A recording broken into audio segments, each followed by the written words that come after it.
有件事我話俾家鄉知，你哋細心研究下呢封書。個個話天堂好食又好住，其實天堂係點你哋知唔知？所謂有人富貴就有人窮，搵嗰兩餐唔係咁輕易。你想偷入天堂要經地獄門，勸你諗清諗楚，唔好貪得意啊！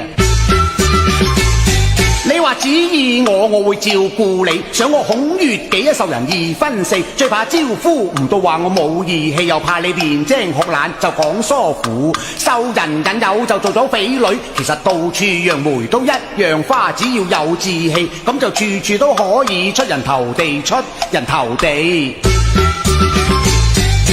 話俾家鄉親戚大眾知，香港擠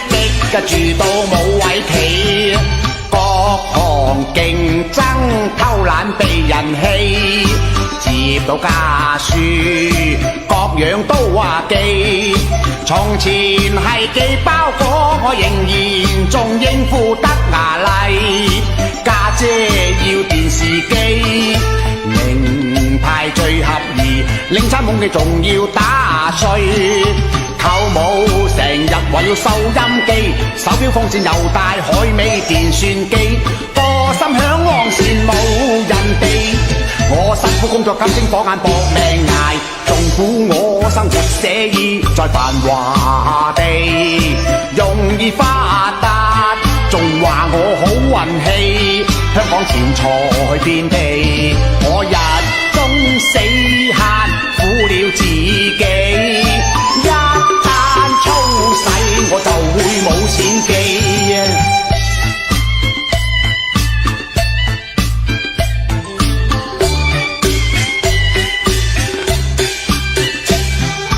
有誰願聽我講道理？接到家書各樣都話寄，兩期又透支咗，我仍然未應付得牙麗，家姐要電視機，名牌最合意，領餐懵嘅仲要打碎，舅母